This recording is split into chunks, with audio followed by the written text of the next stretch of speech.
Assalamualaikum warahmatullahi wabarakatuh. Perkenalkan, nama saya Muhammad Rashid dengan NIM 21044111345. Di sini saya akan membacakan materi awalan yang dimana keragaman suku bangsa dan budaya di Indonesia. Suku bangsa adalah kelompok manusia yang memiliki persamaan ciri budaya.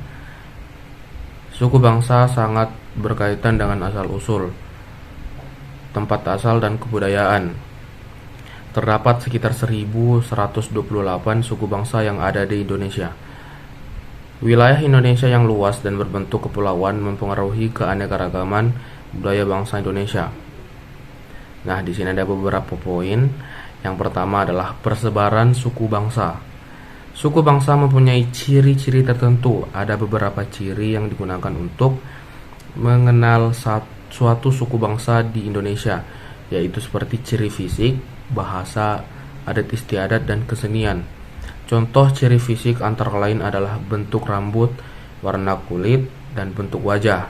Ciri-ciri inilah yang membedakan suatu suku bangsa dengan suku bangsa yang lain. Adapun sikap kita terhadap keragaman suku bangsa adalah: 1. Mengakui suku bangsa ayah dan ibu. 2. Tidak menjelek-jelekan, menghina, meremehkan suku bangsa yang lain. 3. Tidak membeda-bedakan asal suku bangsa dalam berteman. 4. Membentuk kelompok belajar tanpa memilih-milih suku bangsa teman. 5. Menyapa tetangga yang berbeda suku bangsa ketika bertemu di jalan. Yang keenam, membantu tetangga yang sedang mengalami kesulitan tanpa membeda-bedakan suku bangsanya. Nah, berikut ini beberapa suku bangsa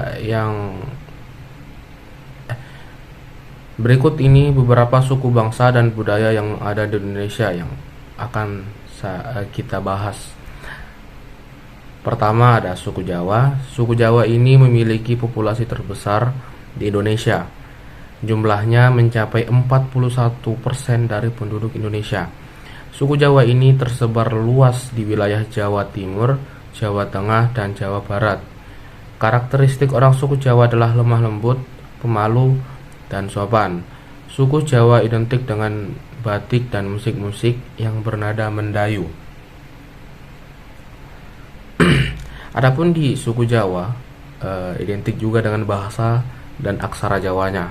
Sebagian besar masyarakat suku Jawa memakai bahasa Jawa untuk berkomunikasi sehari-hari. Menariknya, bahasa Jawa mempunyai aturan intonasi dan kosakata berdasarkan relasi antara pembicara dan orang yang diajak bicara, yang lebih dikenal dengan sebutan ungguh-ungguh. Hal menarik lain tentang bahasa Jawa adalah aksara Jawa yang telah ada sejak beratus tahun lalu. Adapun tingkatan komunikasi dengan bahasa Jawa yaitu ngoko, yang merupakan bahasa yang agak kasar, biasanya dipakai untuk berkomunikasi dengan orang yang lebih muda. Tingkatan berikutnya adalah kromo madya, yang dipakai untuk orang sebaya. Terakhir adalah kromo inggil, atau bahasa formal yang digunakan untuk orang yang lebih tua atau disegani. Sementara itu, aksara Jawa terdiri dari 20 huruf dengan ukiran yang unik. Ke-20 huruf tersebut memiliki arti dua utusan yang setia dan sama sakitnya saling berperang yang akhirnya mati bersama. Di sini saya akan melanjutkan materi dari teman saya.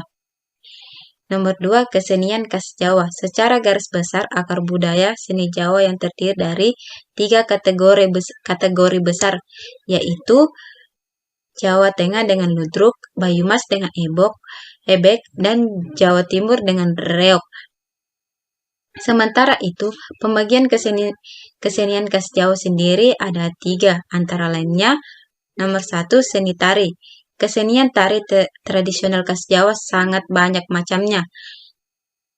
Yogyakarta, misalnya, memiliki tari angguk dan tari golek menak. Lalu Jawa Tengah dengan tari Bambangan Cakil, tari emprak, tari kuda lumping, tari krida jati, dan tari sintren. Banyumas dengan tari ebek, Banyuwangi dengan tari gandrung, dan Jawa Timur dengan tari remo dan tari reog. Nomor 2, kesenian musik. Kesenian musik khas Jawa disebut dengan langgam Jawa. Seni musik ini adalah bentuk adaptasi dari musik aliran keroncong ke dalam musik khas Jawa. Sementara alat musik disebut dengan gamelan, yang merupakan kombinasi dari banyak alat musik seperti gong, kendang kempul, bonang, slenthem, gambang, kenong, dan lainnya. Gamelan sendiri dipakai oleh para wali songo sebagai siaran untuk menyebarkan agama Islam pada zaman dahulu. Dan ketiga, wayang kulit. Tak ketinggalan, ada pula kesenian wayang kulit yang memang tidak pernah lepas dari budaya suku Jawa. Wayang kulit digelar hingga semalam suntuk dengan cerita khas Jawa seperti Ramayang atau Mahabharata. Pertunjukan seni wayang kulit dimainkan oleh seorang dalang dengan irian musik, gamelan, dan nyanyian merdu dari para sinden, lengkap dengan lampu berwarna kuning yang menyorot langsung ke layar. Selain gamelan, seni wayang kulit juga diyakini pernah digunakan oleh para wali songo untuk menyebarkan agama Islam pada zaman dahulu. Senjata tradisional. Suku Jawa juga memiliki senjata tradisional dengan bentuk unik. Salah satunya adalah keris. Keris sendiri termasuk dalam alat pusaka yang begitu penting karena dipercayai memiliki kekuatan atau kesaktian oleh masyarakat zaman dahulu.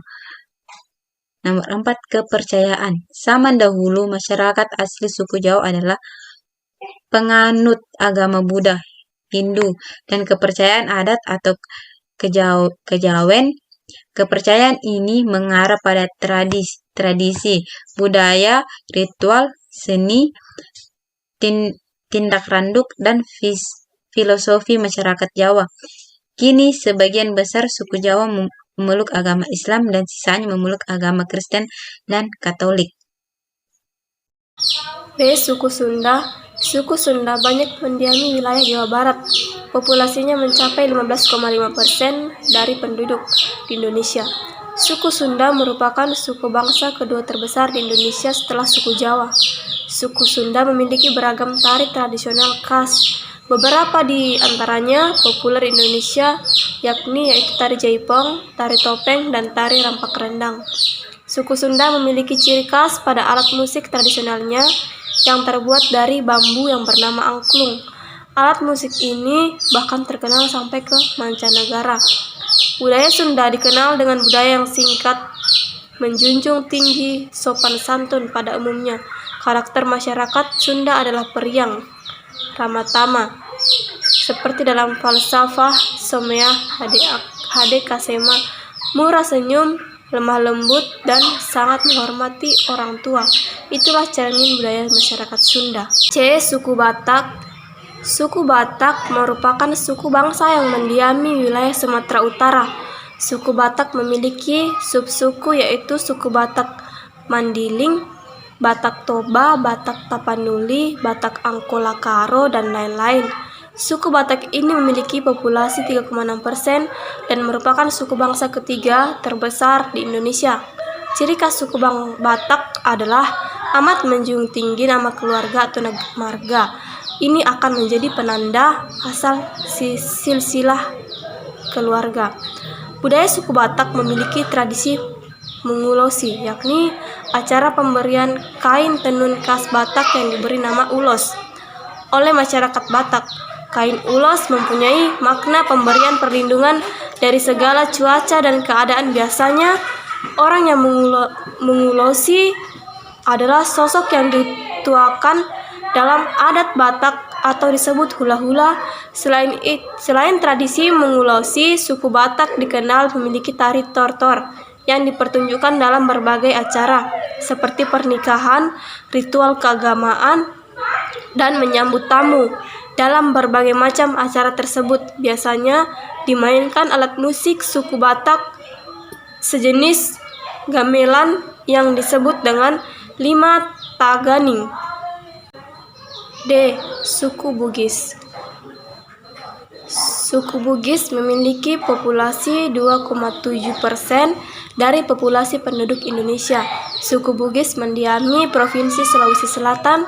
Ciri khas dari suku Bugis adalah penggunaan pakaian adat yang bernama baju bodo. Ciri khas lain dari suku Bugis adalah uang panai yang harus dibayarkan oleh calon mempelai pria kepada calon wanita sebelum melangsungkan pernikahan. Senjata suku Bugis yakni badik, lagecong, rumah adat suku Bugis. Yaitu suku Asmat. Suku Asmat ini merupakan salah satu suku bangsa di Indonesia yang mendiami wilayah Papua. Suku Asmat memiliki rumah adat yang disebut dengan rumah jew. Senjata suku Asmat yakni tombak, panah untuk berburu, dan noken. Suku Asmat juga memiliki pakaian adat yang disebut dengan penahan atau asemen. Budaya suku Asmat yang sangat terkenal adalah tradisi mengukir. Bahkan, keindahan buah tangan mereka sudah diakui sampai ke mancanegara. Hingga saat ini, suku Asmat terpercaya keahlian mengukir yang mereka miliki berasal dari salah satu dewa bernama Fumiripitsi yang turun-temurun. Baiklah, di sini saya akan melanjutkan materi dari materi sebelumnya, yaitu suku Ambon. Suku Ambon merupakan suku bangsa yang mendiami wilayah Maluku. Suku ini sangat erat kesehariannya dengan kerajaan Melaut karena letak geografis Maluku yang dekat dengan wilayah lautan. Suku Ambon juga memiliki ciri khas pada alat musik tradisionalnya yang bernama tifa. Suku Ambon memiliki baju adat yang bernama baju cele. Senjata tradisional suku Ambon yaitu parang salawaku. Alat musik ini memiliki kemiripan dengan gendang yang dimainkan dengan cara dipukul.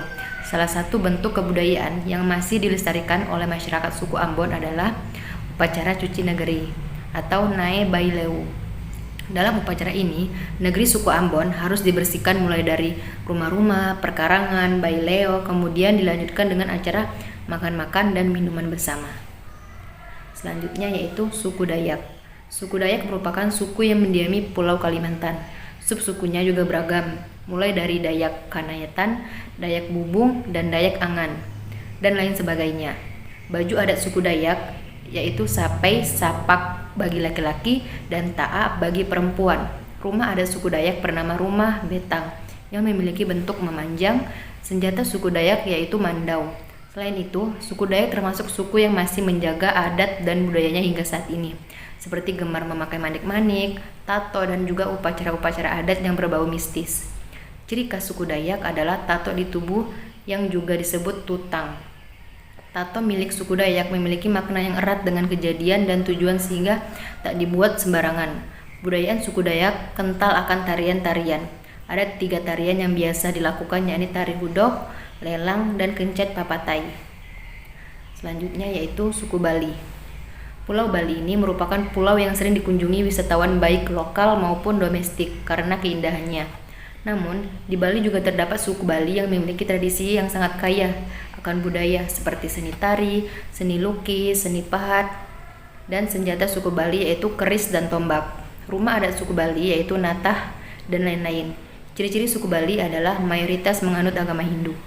Suku Bali ini memiliki baju adat yang bernama payas alit. Sistem kekeluargaannya diatur menurut garis keturunan yang disebut wangsa atau kasta. Kasta ini terbagi menjadi Brahmana, Ksatria, Waisya, dan Jaba.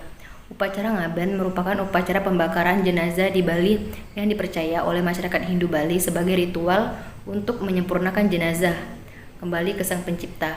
Upacara ngaben terbagi menjadi 3 jenis, yaitu ngaben sawa wedana, ngaben asti wedana, dan swasta. Terima kasih. Wassalamualaikum warahmatullahi wabarakatuh.